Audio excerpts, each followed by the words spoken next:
स्वागत है दोस्तों मैथ मंडी चैनल पर। अगर आप यूपी बोर्ड 10वीं या 12वीं का एग्ज़ाम देने वाले हो तो यह वीडियो आपके लिए स्पेशल है। आज इस वीडियो में मैं बताऊंगा, एकदम गारंटी के साथ बताऊंगा कि बोर्ड एग्ज़ाम में एग्जामिनर फुल मार्क कब देते हैं और कैसे देते हैं और क्यों देते हैं, किस कंडीशन पर देते हैं। आज ये सारी बातें आपको इस वीडियो के अंदर गारंटी के साथ मैं बताऊँगा।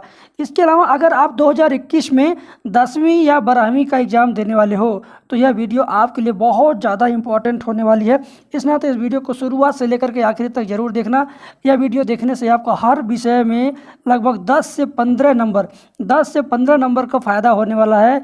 यानी टोटल कुल मिला करके 5 विषय में 50 से 60 नंबर तक आपके बढ़ जाएंगे। तो इस वीडियो को आखिरी तक देखिएगा कि कैसे आपके 50 से 60 नंबर तक आपके पूरे टोटल सब्जेक्ट में बढ़ जाएंगे। तो ये वीडियो लास्ट तक जरूर देखिएगा स्टूडेंट।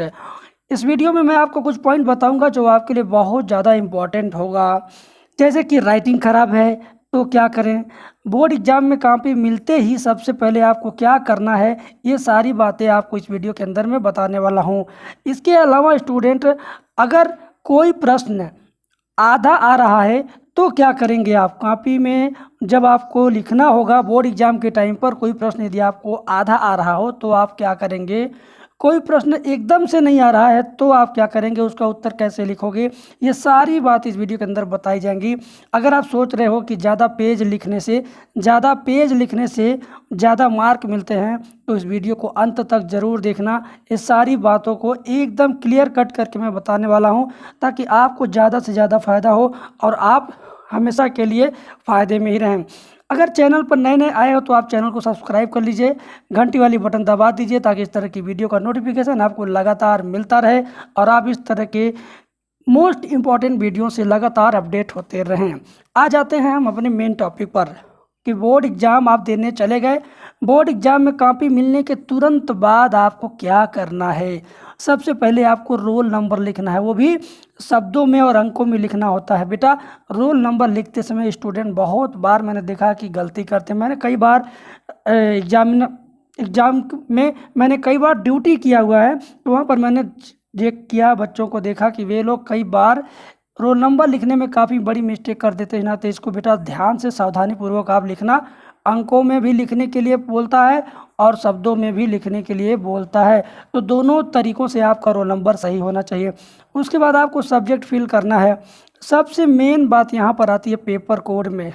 पेपर कोड में बहुत बच्चे मिस्टेक करते, जैसे मान लीजिए किसी का पेपर कोड है FX 735, तो अगर मिस्टेक से आपने XF 753 लिख दिया तो यह पेपर कोड चेंज हो जाने से आपकी कॉपी चेक करने में काफ़ी समस्या आएगी या एग्जामिनर आपके नंबर भी काट सकता है, क्योंकि उसको आपकी कॉपी चेक करने में काफ़ी तकलीफ महसूस होगी या उसको परेशान होना पड़ेगा, खोजना पड़ेगा, इस नाते वो आपके नंबर काट सकता है। और मोस्ट इम्पॉर्टेंट बात यहाँ पर बेटा सिग्नेचर की है। कॉपी मिलते ही सिग्नेचर वाले कॉलम में आप सिग्नेचर ज़रूर कर देना ताकि ये प्रूफ हो सके कि आप उस पेपर को देने गए थे, आप उस पेपर को अटेंड किए थे। इसके अलावा आपको पेपर के हल की शुरुआत कैसे करें, इसके बारे में भी मैं आपको बताने वाला हूँ। जो प्रश्न पहले आ रहा है, सुनिएगा, बात को पूरा ध्यान से सुनिएगा बेटा। जो प्रश्न पहले आ रहा हो तो सबसे पहले आप उसको करें। जो प्रश्न आपको पहले आ रहा हो तो सबसे पहले उसको करें, वो भी बिना कट पीट किए, क्योंकि first impression is the last impression. ये बात आपने सुना है ना कि first impression is the last impression. आप जो प्रश्न पहले आ रहा है उसको करेंगे, वो भी बिना कट पीट किए, साफ सुथरा, पहले ही पेज पर, पहले ही पन्ने पर जब एग्जामिनर को आप इम्प्रेस कर देंगे तो एग्जामिनर समझ जाएगा कि लड़का पढ़ने में ठीक ठाक है और आगे भी ये ठीक ठाक ही लिखा होगा। इस नाते वह एक सकारात्मक और अच्छा नंबर देते हुए आगे बढ़ जाएगा। इसके अलावा आपको एक और मोस्ट इम्पॉर्टेंट बात मैं बता रहा हूँ, ध्यान से समझिएगा इस बात को, बहुत इंपॉर्टेंट बात है कि जो प्रश्न करें उसकी संख्या जरूर डालें। मैंने कई बार देखा है स्टूडेंट क्या करते हैं कि पेपर करते हैं, प्रश्न की संख्या डालना भूल जाते हैं। मान लीजिए इंग्लिश का पेपर दे रहे हैं आप, या हिंदी का पेपर दे रहे हैं, या मैथ का पेपर दे रहे हैं, तो क्वेश्चन नंबर तो उसमें रहता ही रहता है। एक क्वेश्चन के अंदर भी तमाम क्वेश्चन रहते हैं। जैसे मान लीजिए तीसरे का ए रहेगा, तीसरे का बी रहेगा, तीसरे का सी रहेगा।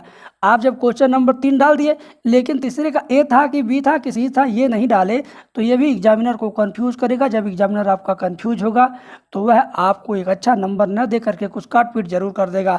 तो बेटा इस चीज़ को जरूर मेंशन करना, इसे कभी मत भूलना, ठीक है। आगे बढ़ते हैं। जो प्रश्न आपको आधा आ रहा है उसे छोड़ दूं। आप लोग सोचते होंगे कि जो प्रश्न आधा आ रहा होगा आपको, आप उसे छोड़ दें, बाद में करेंगे। बिल्कुल नहीं, ऐसा बिल्कुल मत कीजिएगा। जो प्रश्न आपको आधा आ रहा है उसे छोड़ना नहीं है। क्यों? शायद आपको पता नहीं होगा कि एग्जामिनर को आंसर शीट मिलती है जिसमें स्टेप लिखा होता है। अब ये बात मैं आपको उदाहरण से समझाता हूँ। जैसे मान लिया कि आप मैथ का पेपर दे रहे हो, ऐसा क्वेश्चन आ गया जो 8 नंबर का है, जिसको करने पर 8 मार्क मिलेंगे, और लगभग वो 10 लाइनों का क्वेश्चन है। उस क्वेश्चन को सॉल्व करने में 10 लाइनें लगेंगी। आप शुरू से लेकर के 5 लाइनों तक आपने सही से किया, उसके बाद 6वीं लाइन से लेकर 10वीं लाइन तक आपका गलत हो गया। यानी आधा क्वेश्चन आपका सही हुआ, आधा गलत हुआ। तो 8 नंबर का क्वेश्चन है, तो 8 नंबर में से आपका आधा नंबर 4 नंबर मिलेगा। यानी जितने स्टेप आपने सही किया उतने स्टेप का मार्क आपको मिल जाएगा। ये हुआ स्टेप वाली बात। यहाँ पर मैंने यही आपको समझाने की कोशिश किया कि आंसर शीट मिलती है, उस शीट में लिखा रहता है कि कितना सही करने पर कितना नंबर स्टूडेंट को देना है, तो उसी के अनुसार एग्जामिनर आपको नंबर देते हैं। ये मैंने आपको बखूबी उदाहरण दे करके समझा दिया है। और यहाँ पर बच्चों, आपके मन में एक बात और बहुत ज़्यादा खुरकती है कि ज़्यादा पेज कॉपी लिखने से ज़्यादा मार्क मिलते हैं। ऐसा बिल्कुल नहीं है। क्वालिटी और क्वांटिटी दोनों में फ़र्क है। अगर आप क्वालिटी देते हैं, जो पूछा गया है प्रश्न में, जो पूछा गया उसका उत्तर आप सटीक रूप से देते हैं, तो आपको फुल नंबर मिलेगा। ज़रूरी नहीं कि क्वांटिटी आप बढ़ाएं, यानी फालतू के पन्ने बढ़ाएं, फालतू की बात लेकर के उसको बढ़ाएं। तो ऐसा करने से आपको ज़्यादा नंबर नहीं मिलने वाला है, जबकि आपका ज़्यादा समय ही खराब हो सकता है। इस नाते आप क्वालिटी पर ध्यान दीजिए। मैं आपको एग्जाम्पल के तौर पे समझाता हूँ। जैसे मान लीजिए किसी क्वेश्चन में कह दिया कि इसको 30 वर्ड में इसका उत्तर दीजिए, तो आप इसको 30 या 31 या 28 या 32 वर्ड में उत्तर दे देंगे तो ठीक है। 30 वर्ड को ज़बरदस्ती आप 100 वर्ड में करेंगे तो वो तो उतना ही मार्क मिलेगा जितना मिलना है। 150 वर्ड वाला क्वेश्चन अगर है तो 150 वर्ड के आसपास करें तो मिलेगा नंबर। दुगुना तिगुना करने से कुछ नहीं होगा। ऐसे 300 वर्ड वाला 300 वर्ड में दीजिए। ज़रूरत से ज़्यादा लिखने से ज़रूरत से ज़्यादा नंबर नहीं मिलने वाला है। आ जाते हैं अपने मोस्ट इम्पॉर्टेंट वाली बात पर। मेन बात जो यहाँ पर है बेटा, कि प्रश्न का उत्तर एकदम सटीक रूप से दीजिए। उसको घुमा फिरा करके मत लिखिए। जो पूछा गया है वही मात्र कीजिए, ताकि आपको बेस्ट से बेस्ट मार्क मिले। अब बच्चों, आपने बहुत बार मुझसे क्वेश्चन किया और आपके मन में ये बहुत बार प्रश्न आता है कि राइटिंग पर नंबर कटता है। आपके दिमाग में ये ज़रूर आता है कि क्या सर राइटिंग पे नंबर कटता है। तो आज से आप जान लो कि अगर आपकी राइटिंग रीडेबल है, रीडेबल का मतलब पढ़ने योग्य है, पढ़ने लायक है, तो आपके कोई मार्क नहीं कटेंगे। और अगर आपकी राइटिंग रीडेबल नहीं है तो आप राइटिंग सुधार पर काम कर सकते हो, यानी अपनी राइटिंग सुधार सकते हो। अभी भी समय है बेटा। कहने का मतलब ये हुआ कि आप अगर पढ़ने लायक लिखोगे ही नहीं तो नंबर तो कटेगा ही कटेगा। इस नाते अभी से आप राइटिंग सुधार पर काम कर लीजिए, ताकि आपके साथ ऐसी कोई बात न होने पाए। सबसे गजब की बात यहाँ पर मैंने उठाया कि सबसे ज़रूरी बात, कॉपी में पैसा रखने से या कॉपी में इमोशनल बात लिखने से आप पास हो सकते हैं। बहुत बच्चों को मैंने बातचीत करते हुए या मुझसे डायरेक्ट पूछते हुए भी मैंने पाया है कि कॉपी में पैसा रख दें या कॉपी में इमोशनल बात लिख दें तो पास हो जाएंगे। ऐसा नहीं। बहुत सारे बच्चे कॉपी में 500 की नोट, 2000 की नोट रखने की बात करते हैं। बहुत सारे बच्चे कॉपी में लिख देते हैं मैं बहुत गरीब हूँ, मुझे पास होना है, मैं फांसी लगा के मर जाऊँगा, ऐसी तमाम बातें लिखते हैं। बेटा बिल्कुल ऐसा मत कीजिए। एग्जामिनर को कोई अधिकार नहीं दिया जाता है कि वह आपके इमोशनल बातों को पढ़ने के बाद आपको किसी प्रकार का नंबर दे। तो ऐसा कभी मत कीजिएगा। कॉपी में पैसा नहीं रखना है और इमोशनल बातें नहीं लिखना है। आगे आ जाते हैं कि अगर आप 2021 में बोर्ड पेपर देने जा रहे हो तो मैं आपको 5 बिंदु ऐसे बताने जा रहा हूं जिनकी मदद से आप 100% तैयारी कर सकते हो। अगर आप 2021 में बोर्ड पेपर देने वाले हो तो मैं आपको 5 ऐसे बिंदु बता रहा हूँ जिनकी मदद से आप 100% तैयारी कर सकते हैं। ये 5 बिंदु यहाँ पर हैं, आप इसको ध्यान से देखें। पहला बिंदु, अब जितने दिन का समय बचा है उसमें अपना 100% लगा दो। अब जितने दिन का समय बचा है आपकी परीक्षा में उसमें अपना 100% मेहनत लगा दो बेटा, कोई कसर मत छोड़ो। और दूसरी बात, दूसरा टॉपिक, दूसरा पॉइंट, जो लेसन आसान है पहले उनको याद कर लो। जो लेसन आसान है पहले उनको याद कर लो, क्योंकि वे लेसन जल्दी से याद हो जाते हैं बेटा। तो जो जल्दी से याद होने लायक है पहले उसे ही पी जाओ, उसे ही खा जाओ और दिमाग में रखो। तीसरा मोस्ट इम्पॉर्टेंट बात यह है कि लेटेस्ट सिलेबस के हिसाब से पढ़ो। लेटेस्ट सिलेबस के हिसाब से पढ़ो ताकि कोरोना के चलते सिलेबस में बहुत अधिक बदलाव हुआ है, उस बदलाव वाले चीज़ को ज़रूर आप जानकारी में रख करके पढ़ाई कीजिए। लेटेस्ट सिलेबस के अनुसार पढ़िए, क्योंकि कोरोना के चलते सिलेबस में बहुत अधिक बदलाव हुआ है बेटा। बहुत सारे टॉपिक हटा दिए गए, बहुत सारे चैप्टर निकाल दिए गए हैं। ऐसा ना हो कि आप जो चैप्टर से पूछा ही नहीं जाएगा क्वेश्चन, उसी चैप्टर को दिन रात याद करते रह गए। और चौथा पॉइंट है हमारा, आपको सभी विषय को तैयार करना है। आपको सभी विषय को तैयार करना है। उदाहरण के लिए आप फिजिक्स पढ़ते हो, केमिस्ट्री पढ़ते हो, मैथ पढ़ते हो, हिंदी पढ़ते हो, इंग्लिश पढ़ते हो या बायोलॉजी पढ़ते हो। 5 विषय है, पाँचों विषय का अपना एक महत्व होता है। इससे भी और इससे भी सारे सब्जेक्ट से आपका परसेंटेज बढ़ने वाला है। इस नाते सारे सब्जेक्ट को पढ़िए। हर लेसन के बारे में ज़रूर कुछ पॉइंट याद कर लो। ये बात बेटा दिमाग में बैठा लो, एकदम गांठ बना लो इसका कि हर लेसन के बारे में कुछ पॉइंट याद कर लो।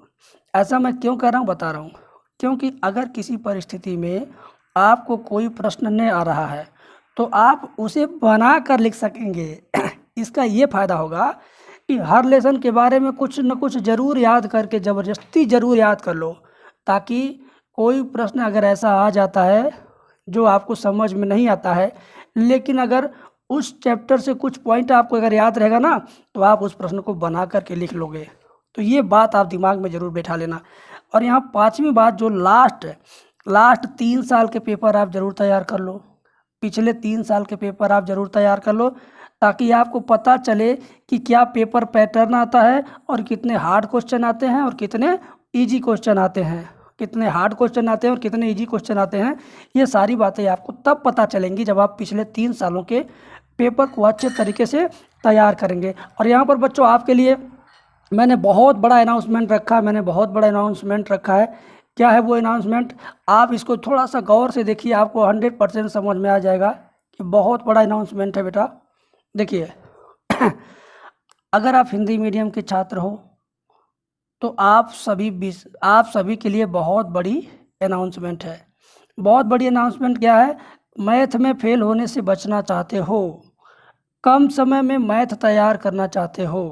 आप अगर लगता है कि मैथ में फेल हो जाएंगे, तो अगर आपको फेल होने से बचना है या कम समय में मैथ को तैयार करना है या 95+ मार्क मैथ में लाना है, तो आप मेरे इस व्हाट्सएप नंबर पर 75 25 81 80 38 पर 75 25 81, यहाँ पर 8 रहेगा 80 है, 75 मैं लिख देता हूँ 75 25 81 80 38 पर क्लास 12 मैथ लिख करके व्हाट्सअप कीजिए। और हमारा जो बैच है मोस्ट इम्पॉर्टेंट क्वेश्चन वाला, जो 2021 के लिए तैयार किया गया है, 2021 बोर्ड एग्ज़ाम के लिए जो तैयार किया गया है, उसकी फ़ीस मात्र 500 रुपये है। लेकिन आज के ऑफ़र के थ्रू मैं इसे मात्र 300 रुपये में अपने स्टूडेंट को दे रहा हूं। जो स्टूडेंट इस वीडियो को देखने के बाद कॉल करेंगे इस नंबर पर 75 25 81 80 38 पर, उनके लिए स्पेशल ऑफ़र है कि वे 500 का कोर्स मात्र 300 में पा जाएंगे और इसके माध्यम से अपनी बहुत अच्छी तैयारी कर सकेंगे। ठीक है, तो आशा करते हैं कि आप इस वीडियो को ज़रूर पसंद करेंगे और लाइक शेयर ज़रूर करेंगे। अगर यार जितने भी टिप्स बताया हूँ मैं आपको, अगर सारे टिप्स आपको अच्छा लगा हो, समझ में आया, तो वीडियो को शेयर ज़रूर कीजिएगा अपने दोस्तों के बीच में, ताकि सारे के सारे लोगों को इसका फ़ायदा मिल सके और आप एक अच्छे मुकाम पे पहुंच सके, अपने दोस्तों को भी अच्छे मुकाम पे पहुंचा सकें। तमाम चीज़ें मैंने आपको बताया, काफ़ी मेहनत किया इस चीज़ को रिसर्च करने में और काफ़ी मेहनत करने के बाद मैंने आपको ये चीज़ें दिया है। तो बहुत बहुत शुक्रिया, थैंक यू।